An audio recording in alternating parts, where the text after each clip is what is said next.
The Deep Six. 6 stories from your world in 30 minutes or less. Hosted by Patty Steele and Steve Cochran. The Deep Six is on. Well, after a very brief break, we're glad to be back with another episode of The Deep Six. You know how this works, Patty Steele. Patty Steele's in New York. Steve Cochran, I'm in Chicago. It's 2 friends, 6 stories. And how much time do we kill? Somewhere between 30 and 45 minutes. Yeah, fantastic. Yeah. There's always a lot of show business news, so we like to put the entertainment stuff up front. Let's go to item number 1. The Deep Six. Story number 1. Oh, my God. This story completely shocks me, but I have to quantify that or qualify that by saying I'm an old-fashioned mom. Mm-hmm. Long ago, Kim Kardashian had a boyfriend. His name was Ray J. Well, he now claims that Kim and her mom, Kris Jenner, partnered with him on the release of his and Kim's infamous sex tape back in 2007. He says it was never a leak. It was a deal partnership between Kris, Kim, and me. He says he did encourage Kim to release the tape because he saw what Paris Hilton's sex tape did for her career, because look at her. And he says, once I pitched the idea to Kim, kind of playing around a little, that's when she jumped on the idea, talked to mom, and was out of my hands from there on. They gave the tape to Vivid Entertainment, and he and Kardashian signed a contract for 3 tapes. Only one was made public. This is her mother, right, watching her have sex with this guy on tape and going, oh my God, we need to sell this. This is a product. This is fantastic. Now, it's they're billionaires, wrong. so I get it. But is that what it's worth? And can we make the argument that you don't know who they are and they don't get the show unless that tape gets released? Yes, you totally can make that. Yeah. Because that's really where it started. The disturbing parts of this are too long to even list. But is it possible there's not another mother-daughter combination on the planet that would go, I don't know how to tell mom I made a sex tape, but maybe she'll be into it for business reasons. I don't know what you do with that. Here's the sad thing. I think there are plenty of people out there that would do just that. Really? Because it's a money thing. I mean, if you take a look back at like child stars, starting back in the 20s and 30s, very few of them had parents who were protective of their childhood. Most of them really pushed. I mean, look at Judy Garland doing the, Wizard of Oz. Her mom was stuffing all kinds of pills down her throat to get her to keep performing and to lose the weight she needed to lose. And ultimately, that's what killed her. I think that there are a lot of people that do that. It's just. And we should say Kim Kardashian was an adult at the time she made this tape. But sort of. Yeah. Wasn't she at least 18? No, she was. Yeah. It's just that it's your mom. It's the idea that you're going to go to mom, Mom, I've got to talk to you. Yeah. I think we might have a business opportunity here. Or maybe she's uncomfortable and she said, I don't know if you're going to want to see this. This is Ray J and I doing it. Yeah. And then does mom go, well, we have ourselves a business here. Somebody call Ryan Seacrest. Now, Ray J says that it's the biggest lie in the industry, in the history of entertainment. I don't know about that he leaked the tape. He says multiple sex tapes exist, but the Kardashians have had them all. And the reason it comes out now is because very recently on the new Kardashian TV show on, what is it, on Hulu? Yep. You see Kanye West flying to LA to collect one of those tapes. And and Kim is crying, I don't want my children to see these.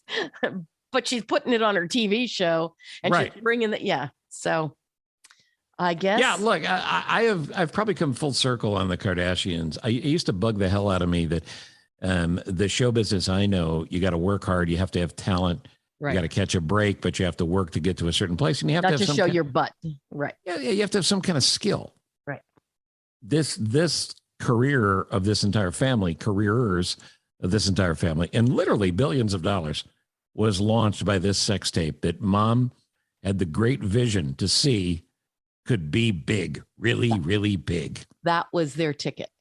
Now, in fairness, they probably could have found another ticket that wasn't the mom releasing her daughter's sex tape, but that's the way they chose to go. And there they are, bunch of billionaires selling themselves on social media.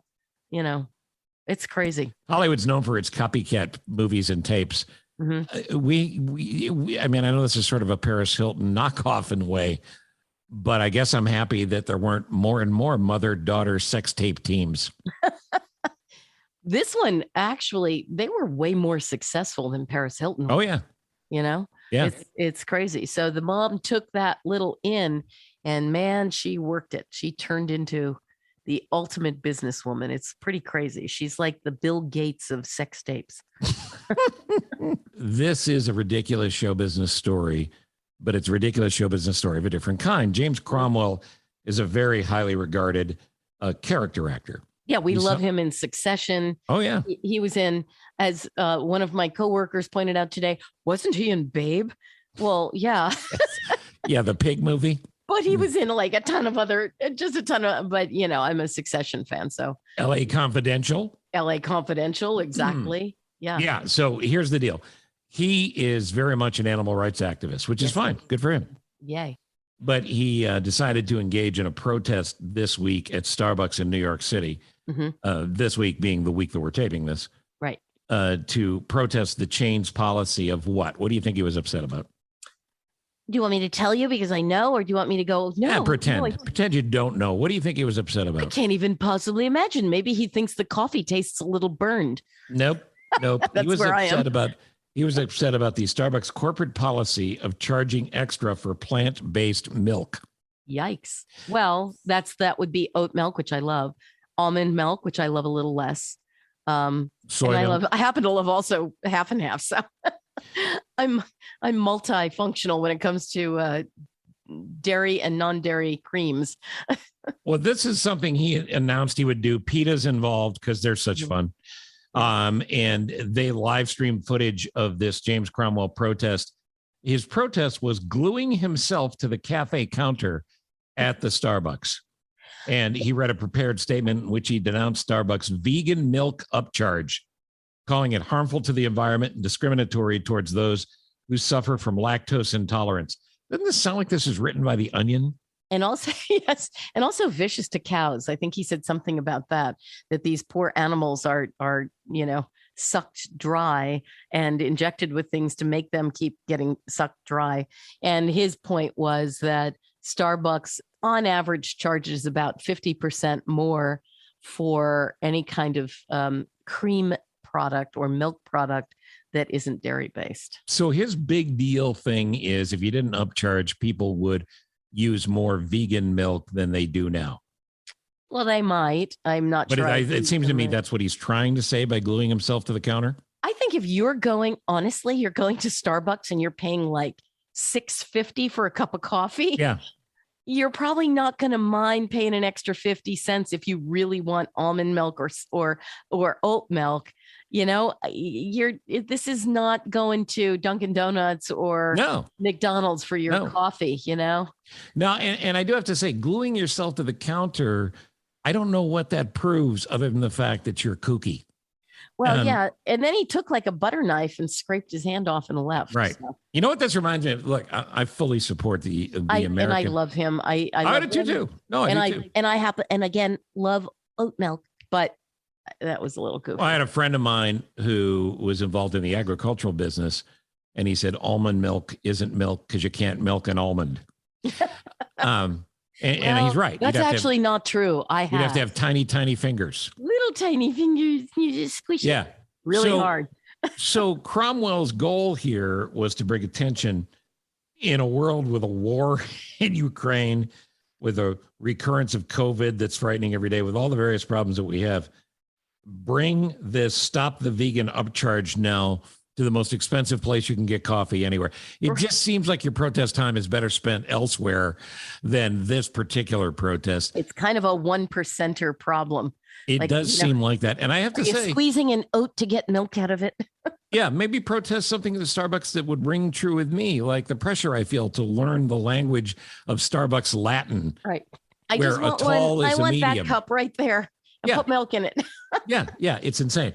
So James Cromwell's protest, we don't know if it's going to work or not. We just think there's better things to protest, like maybe how much you're paying for Netflix. Oh, my Lord. Here's the thing. We all think twice when we signed up for expensive streaming services. And that, of course, that hesitation that is newly found with all of the inflation, et cetera, has really cost Netflix big time. We told you that they revealed they'd lost 200,000 subscribers in the first 3 months of this year. First time they lost subscribers in more than 10 years. And at $15.49 a month, they apparently need a cheaper alternative. So about a month ago, the CEO said in the next few years, they would add a cheaper plan that would include advertising. But then last week, some company snitch said, oh, we just got some information through, company email that the new plan is going to be ready to go in late autumn. So you can begin to think about, well, do I really want to spend $15.49 or do I want to do like Apple Plus is $4.99? Mm-hmm. A lot of other services are a lot cheaper. I think Hulu's like $6.99 a month. And the question is, years back, for those of us that remember cable TV, we started out and, oh, wow, this is really great. We can get, Showtime and HBO and local channels and stuff for like $49.99 a month or whatever it was back in the old days. Kept going up and up and up until we were suddenly paying like $250 a month. And everybody said, this is bullshit. I want to, Netflix came out. Netflix was great. It had all this cool stuff. They had old shows, they had movies, they had all this stuff. And people thought it's worth it to me. And eventually, like, I don't know about your kids, but none of my kids have cable TV at home. No, they don't care about local television. I guess they could, but they don't. And now, though, the problem is all of these different streaming services, you begin to add them up and it's costing you about what cable costs, but without the local access. And the big thing, I think, is that, they've gotten very haughty about their release time. Like you have shows like Barry, which came out, 3-4 weeks ago, mm-hmm. the new season. Stranger Things is coming out at the end of May for their next season. Both of those shows have not released new seasons in over 3 years. And so it's too long. You don't remember character arcs. You don't remember stories. Yeah. You lose the passion for the show. Right. And then you think, really, do I want to hold on to these channels? I don't even remember. Like I sat down to watch Barry with my husband. He didn't remember what happened in season 1 or 2. And he didn't remember who a lot of the characters were. So, it was, he got up and walked out of the room. And I think, these guys have gotten too, well, as our grandparents would have said, they've gotten too big for their britches. Yes, exactly. And they're going to have to back off of that. And I guess that Netflix wants to still collect money from us, but they also want to run commercials now. So yeah. And as far as the local angle goes, I've heard a lot of people saying, well, you just get an antenna and put it on your roof. A what? If you're under the age of 40, maybe 50. And the idea of going up on the roof and putting up a TV antenna, I don't know anybody that's doing that. Yeah. Or would know how to hook it up to their TV. That's the other problem with it. Like, open a window, Alice. We're just going to run it down through here. Yeah, exactly. Yeah. So it's be very interesting to see what happens. They kind of got out of control because in the beginning of the pandemic a few years ago, they had record numbers of people signing up for actually all these streaming services because we were all stuck at home. Right. We're like, oh my God, even if you're working from home, you had the TV on. And so everybody was like, yeah, I'll do that. I'll pay $15 for that. I want to see that. I want to see these shows, that show. There are channels that I will pay for. Like I love Apple Plus because I love Ted Lasso. I love The Morning Show. Yeah. I still love Netflix. There's just a ton of stuff on it. Amazon Amazon sells full series of older shows. Right. Don't you think all these streaming services have to have that as an option? Like you could buy just that series? Yes. Yeah, that's a good point. Yeah. The Deep Six, number 2. Well, this is kind of interesting because we are all being remarkably careful about the idea of flirting these days, because flirting is not what it was 10 years ago or even 5 years ago. You should see the line at the Deep Six HR office. It's unbelievable. That's right. Wait, are you the director of HR or am I? Because we're the only employees. Yeah. I mean, I have the pre-printed forms that you fill out every week, but yeah, they're there. This week, this is what he did. Right, exactly. But so researchers were looking at methods of flirting that are still effective and that are sort of safe. And the number one most effective form of flirting, they said, is humor. They said making another person laugh is far and away the most sort of intoxicatingly fun thing, especially if you're just dating, maybe it's a first or second date and you really don't know the person that well. There is nothing that puts you at ease faster, as you would know, Mr. Cochran, because you're a humor guy. It puts being funny is it's a core talent. And but it's sexy. It is sexy. Well, but also you're funny, and I like funny women. It's funny. And what it does is it just kind of relaxes you, and you feel like, okay, this person is fun.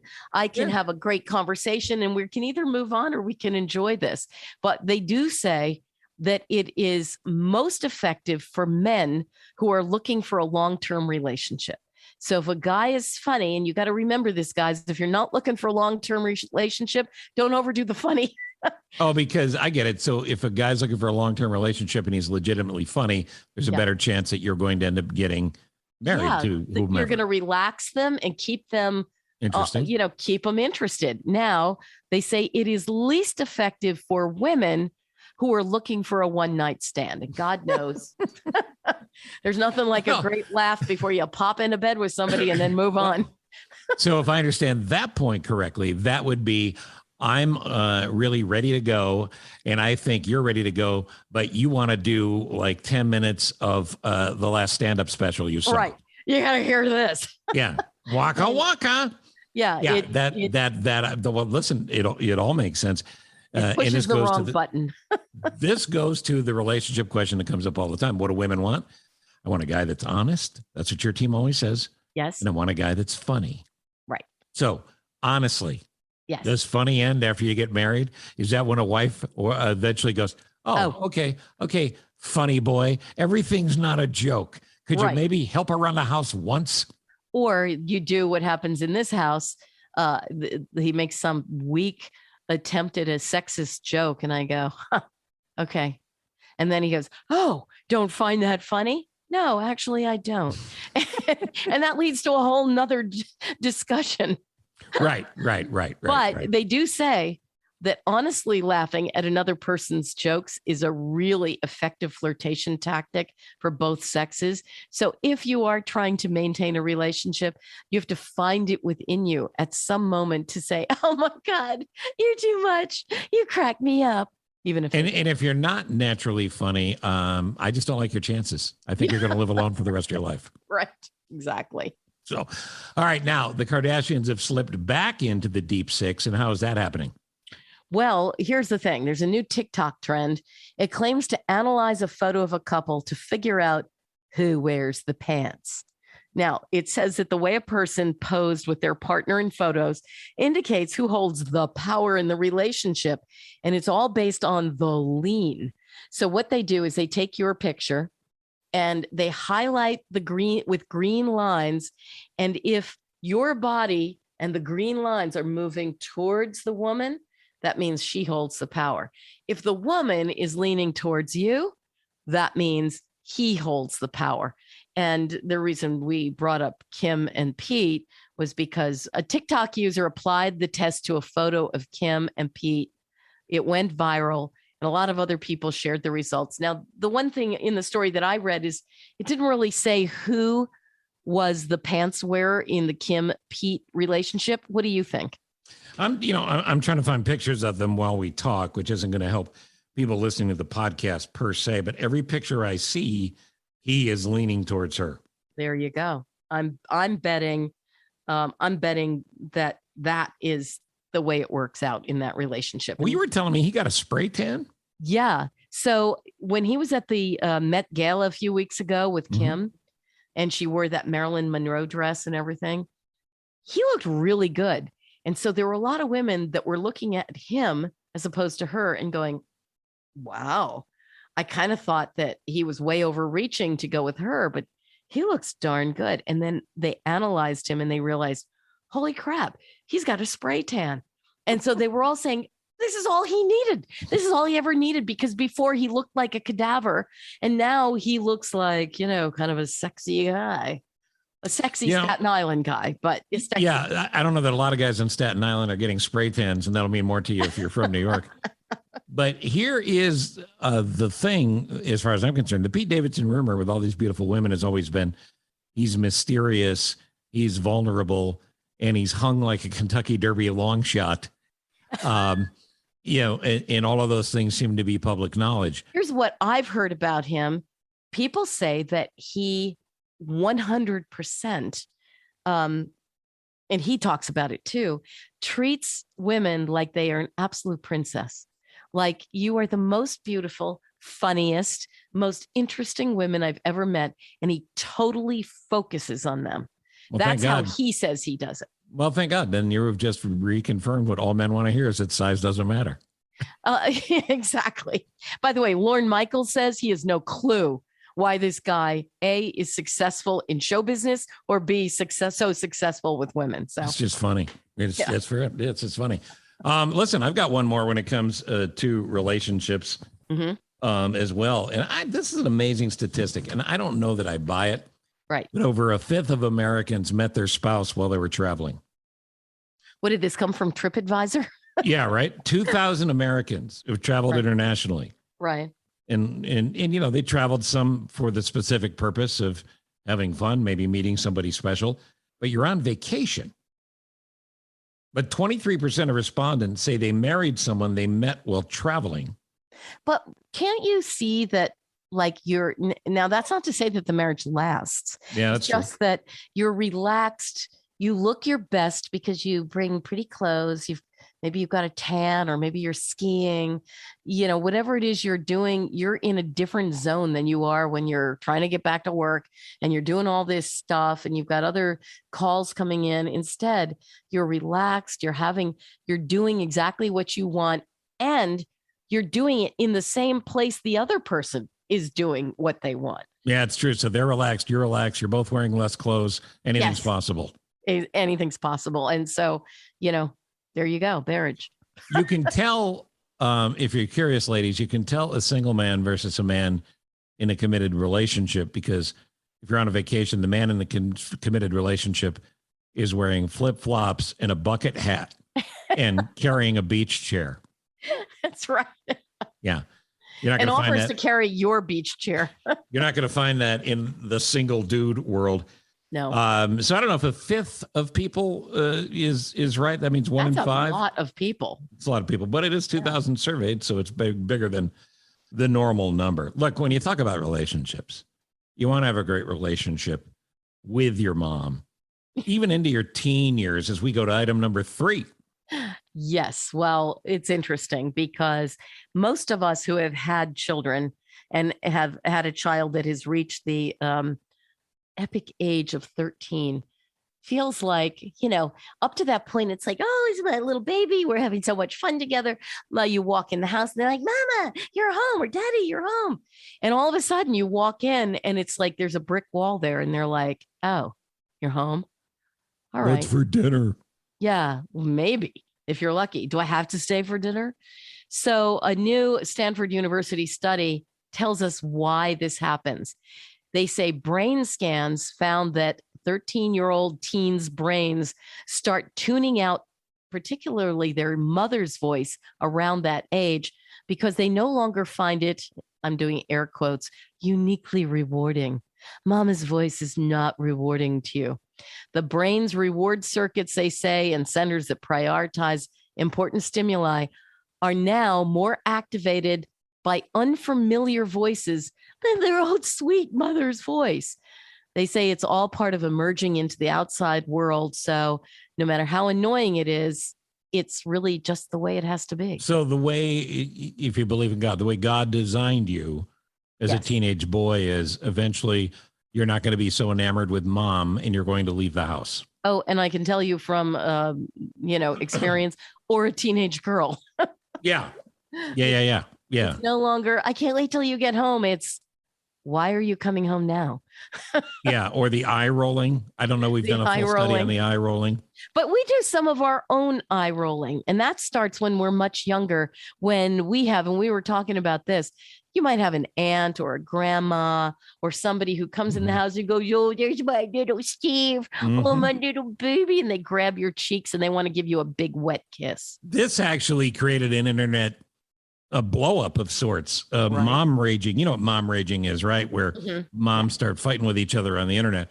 Yes. or even if not fighting with each other, they take an issue and they go, well, here's what happened to me. Yeah. Now I'm a hypocrite here because what you described was the story of my childhood. When I grew up, the aunts in particular would come over. You didn't get a lot of kisses from the uncles. The aunts would come over. I did. And all of them. That's another story, though. Yeah, really. That uncle doesn't come over anymore. All of the uncles, or I should say, all of the aunts would have way too much lipstick on, right? Oh, sure. Well, that was our mother's generation. It was that red candy and apple red. and well, God bless them all, but it sort of gave the appearance of being a little clowny, and little kids are afraid of clowns. Wrap that up into they're coming at you wanting a kiss, and they smell like a tobacco farm from North Carolina because they all smoked. Now, by the way, if those red lips and the tobacco smell was coming from Bella Hadid, I don't think it would bother you so much, but it's coming from an aunt. Yeah, well, again, if I'm 5, even Bella Hadid might bother That's me. true. You're absolutely right. But as a little kid, the question that had moms raging online is, should we stop forcing children to give and accept hugs and kisses, even from family members and people they know? Wow. It's funny because the part of me says, it's important to encourage them, A, to trust family members, and B, to sort of open their little hearts to affection and warmth. The other side of it is, I can remember a school bus driver when I was 6, who I was the last person off the school bus. And I would go to get off the bus and he would stand in front of the door and he would say, "You want some bubble gum?" And I would say, "Yeah." And he'd say, "Then you have to kiss me before you get off the bus." So, and I Is this as dirty as it sounds, or I don't know. I mean, nothing or else. back in the day, was he just being a nice guy who liked kids? Yes, because he wants to kiss a little girl, but will only let her have bubble gum if she kisses him. Because I what don't you know. just described is a criminal offense in all 50 states. It is now. these days, but back then it was like, oh, he's probably a sweet person, Sure. Although I have to admit, I told my mother about it. And amazingly, she started appearing at the bus stop every day. And Frank, the bus driver, stopped kissing me. So I think it probably. So there is a part of me that feels like I get that need on the part of moms to say, you know what? It doesn't mean that you have to scare them or tell them that terrible things are going to happen to them, but you can teach them to follow their instincts, because it didn't feel right to me. But then I thought, well, he's a grown up and he, why would And I want the bubble gum. And I want the bubble gum. Bazooka bubble gum. You sold out for bubble gum, you little tramp. I still would. So I get it. I understand it. But I think, and there's somebody brought this up to me, and I think it's a great point, that, okay, high five, fist bump, whatever, but at least at the bare minimum, acknowledgement. Yeah. Look up from the screen you're looking at, or, Yes. Just look up and say, "Hi, grandma. Hi, aunt." It's great to see you. A little bit of verbal warmth is more than enough. And then the rest of it is, you do have to let people, because everybody's different. I mean, some people just from a little tiny person love to hug. Yep. Some people don't, and that's okay. They really should be able to kind of answer to what's inside them, I think. And leaving it up to that, as an individual little toddler, that's okay. But you got to be connected enough to realize whether or not they're just being a little pain in the butt, or they're really, they're nervous about it. They're uncomfortable with it. Right. Because it still doesn't mean you force them to hug somebody they don't want to hug, but at least you talk it out at that point. Yeah, just sort of explore that. And you got to be careful because this is what happened with Ray J and Kim. Exactly. I guess. So that takes care of hugs. It takes care of teens and moms, but I feel like there's more to discuss in this area of moms.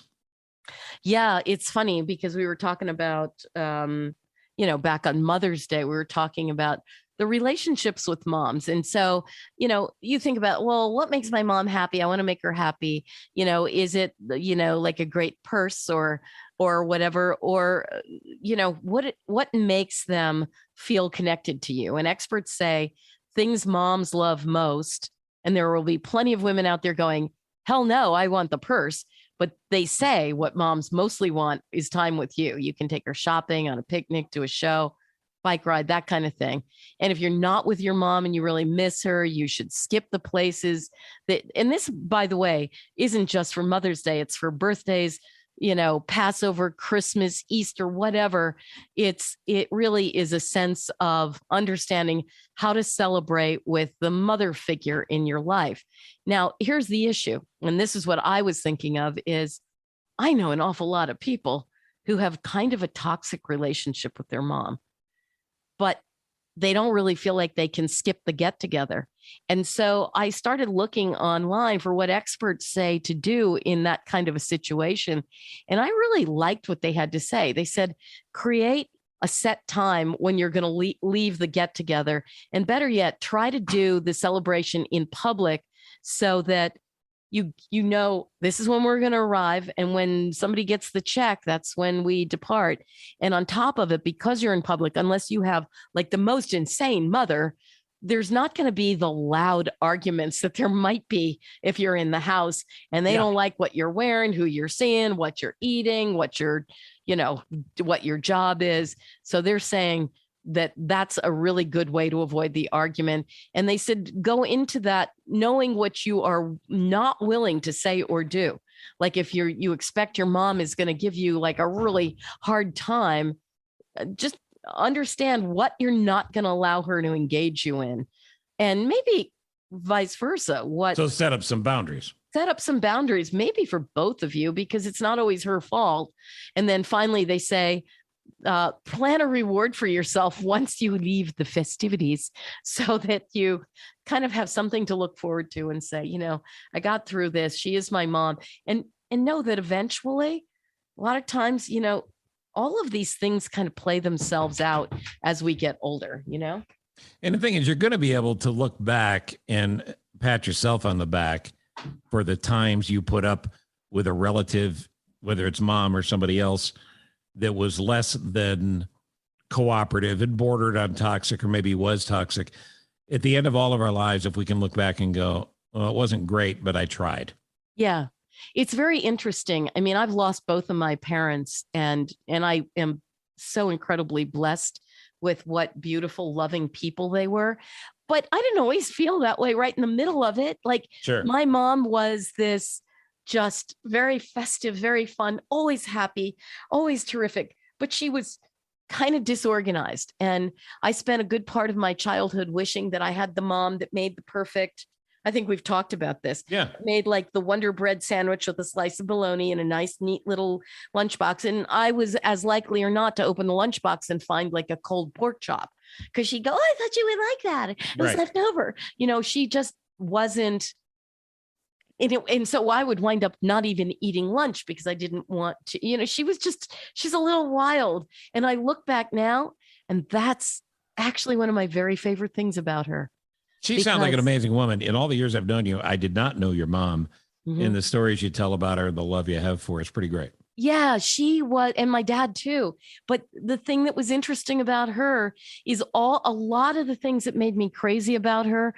I look back now and I think, oh my God, how lucky am I that I had this crazy person for a mother who would walk up to total strangers and talk to them and believe it or not, on occasion, invite people home to have dinner with us because she felt something for them. They didn't have much, or they were sick or whatever. And she just had this incredible ability to share love and support and just put a smile on people's faces. And I have used that lesson so many times in my life. And I'm so grateful that I learned that. So yes, there can be things that you interpret as toxic on some level in a relationship, but sometimes all you need is to give it a little time and a little bit of thought, and you'll find a path through it, you know? No question about it. I think it's well said. The Deep Six, number 4. Let's talk about money. Yes, moms to money. None of us have it anymore. It's all gone. And we don't know if we're ever going to see it again. Right. And if you don't have an opportunity to punch yourself in the face each morning, just go ahead and look at your 401k balance. It's kind of the same feeling. But when it comes, just going to say, really? Yeah. Should I look at it? Really? Yeah. And when it comes to money, some people are doing fine. They've got too much of it. You have a story that really is beyond description, but I think we can put this under the category of how to tell you have too much money. Yes, only in Hollywood would this happen, I think. Maybe there are parts of New York it would happen. Cops are now on the lookout for a group of thieves. There were 4 of them who robbed a couple. They approached their car and they took off with thousands of dollars worth of luxury watches, including an $18,000 Rolex. But here's the crazy part. The 4 robbers approached the people. The robbers got out of a beautiful new black Rolls Royce to go after the couple and steal the watches. What is an 18,000? You sneeze on an $18,000 watch if you're driving a Rolls Royce around. We don't know if it was their Rolls Royce, though, right? They could have stolen it. I suppose that's a possibility. But that would have been in the story, though, and it's not in the story. It would have been. And cops say that the robbery victims were totally intoxicated and very uncooperative with the officers who responded to the scene.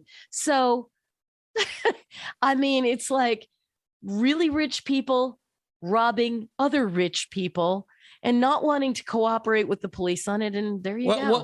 What sort of conversation goes on amongst the bad guys before they leave? All right, listen, we've got the plan. We've got the bags. We know what we're going to say. We know what we're going to do. We've got this much time before the coppers show up. Have the butler put our bags in the back of the car, would you? Right. Make sure the butler's with us because we got to decide. Are we taking the Rolls or are we taking the Lambo? No, the Lambo's really hard to get out of. Yes. Right. How else can you tell you have too much money? I'll tell you how. Mm-hmm. You're Tom Brady. Oh, my Lord. Well, he's had too much money for a long time. What's he doing now? Tom Brady was just given a job by Fox Sports. Wait, I thought he's still a quarterback. He is. He's still playing football. He was retired for 7 minutes. Mm-hmm. He retired. He got in the car. He started to drive home. He called his wife, Giselle, and said, good news. I'm going to spend more time with you and the family. And she said, go back to work. So yeah, I know where she's coming from. So she probably deserves a round of applause because she's the one that allows him to keep playing football, which is entertaining for the rest of us. Right. But the amazing thing to me was Fox Sports is giving Tom Brady $375 million Jeez. to be their top football analyst for 10 years. For like 100 years? For 10 years, $37.5 million a year. For 10 years after he decides to retire. He might play another year, might play a couple more years. So whenever he decides to do this, they're going to say, here's a money truck. It's got $37.5 million. Take it. See you next year. He's got the amazing thing about that is just because he is the greatest quarterback of all time doesn't mean he could be a great analyst. It doesn't mean he can talk football. That's right. It's like a guy that plays football being a great golfer. Unnecessarily. The two don't connect. You know what it reminds me of? And I think you and I were working on the radio together. This is back in the 90s. Yeah. There was a record label dispute with Mariah Carey. Uh-huh. And I don't remember the label, but the label paid Mariah Carey like $100 million to agree to never record for them again. So, you know, it's like, here's the money. Man, I want that deal. We don't want you ever to record for us again. Tom Brady, here's the money. Well, hope you don't suck.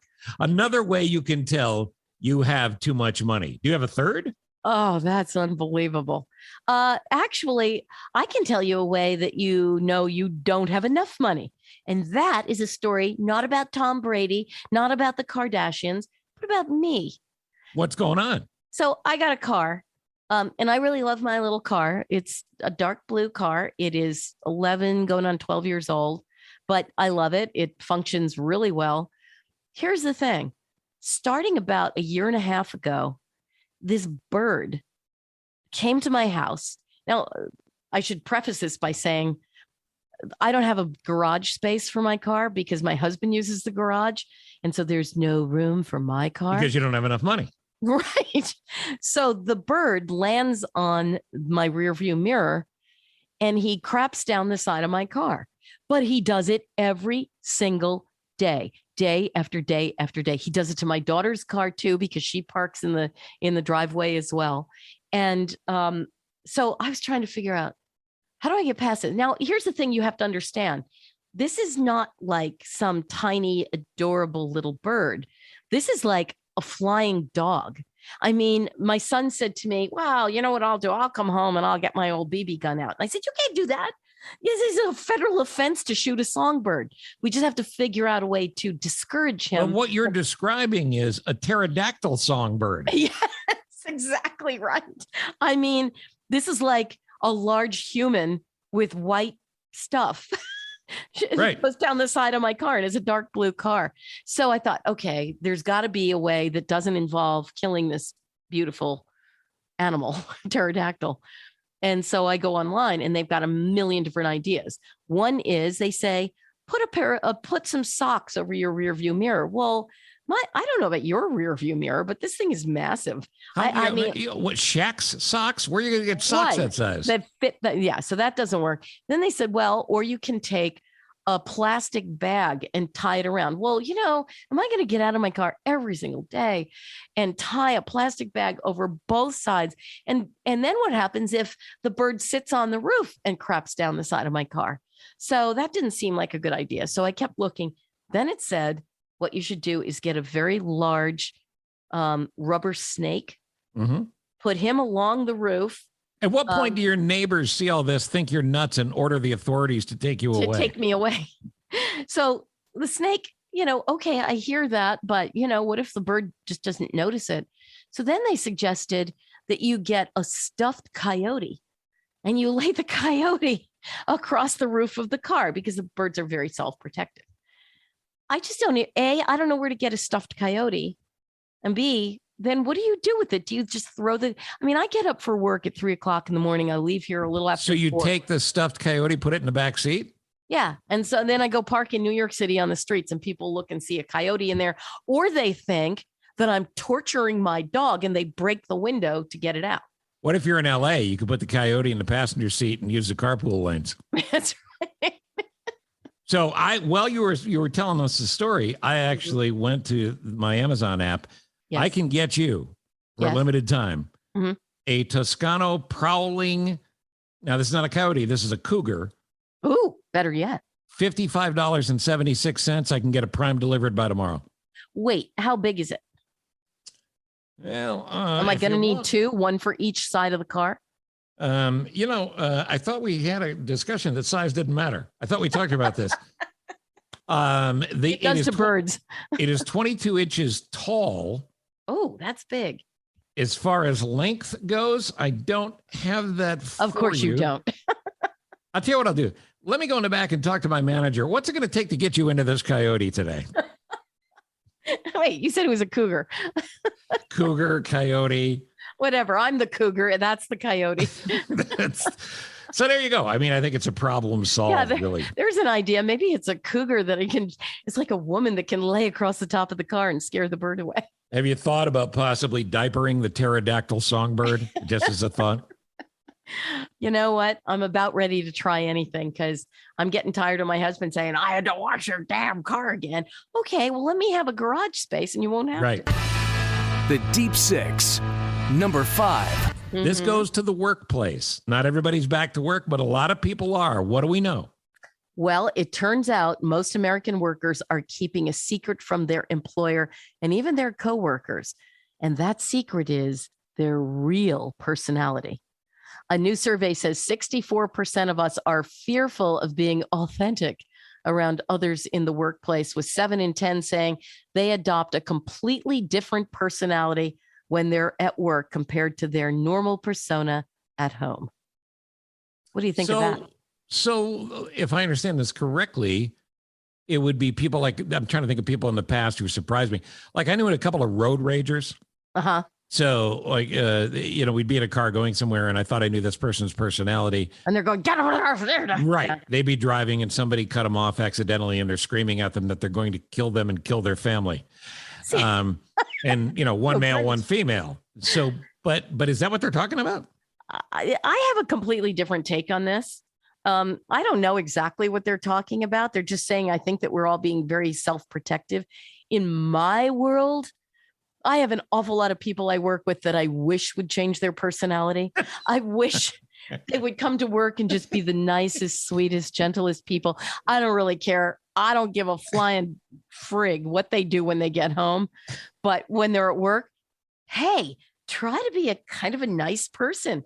Try to be kind to other people. Try to be kind to me, especially. And, put on the fake sweetness for me and for the workplace. I'm not experiencing that particular. I don't know. Maybe it's the other 36% of people that all work at my radio station, but no, I would say, and this is no knock on WCBS FM, you have cracked the code here. Yes. You have figured this out, that if you're a jerk at work, save that for home. Right. Be a jerk at home. I don't have a problem with that. It's not where I live. Yeah, I think you could well be right. The Deep Six, number 6. What are we talking about for our final item today? In the last month or so, the National Highway Traffic Safety Administration. That'd be your NHTSA. Thank you. I needed that. I wish I'd said that in the first place. Finalized a rule that will allow cars on the road that don't have steering wheels or pedals, as long as they meet safety standards. So these are idea. Fully automated vehicles. They say it will always be safety first. Now, we do know that there are cab manufacturers already working on driverless cars that have no manual controls. But here's my thing. If I'm in that car and all hell breaks loose and the car starts zipping around, I want to know there's a wheel or a pedal I can jam my foot on to go. And maybe I'll go through the windshield, but I want to stop the car. I am too much of a control freak to be in a driverless car. Right? Okay. Exactly. Now, do you remember the show Silicon Valley? Big hit for 2 or 3 seasons. Yep. On Showtime, just in the last 5 years or so. It was one of the early episodes of Silicon Valley, but they were talking about a driverless car, and the lead character on the show gets in the back seat of the driverless car. It automatically locks all the doors and drives him onto a container ship, into a container where the container closes.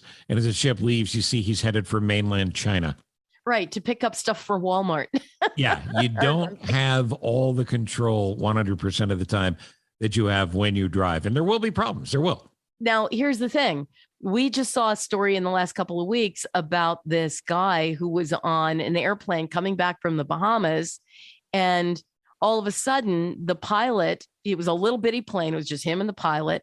And the pilot becomes incoherent and can't fly the plane. Right. So he has lots of wherewithal, and he gets on the radio and he calls, he's mayday, I guess, to a air traffic control. And they're like, well, we don't even know where you are. And he said, I don't know where I am. I'm looking out the window. I see the ocean, but I don't know. I don't know how to fly a plane. I don't know what to do. So they do a deep search as he keeps the plane steady in the air. They do a deep search on radar. And finally, when he's because at that point he was like 70 miles out of Palm Beach International Airport. By the time he gets 25 miles out, they have him on radar, and they talk him through everything he needs to do to very calmly, safely land that plane perfectly.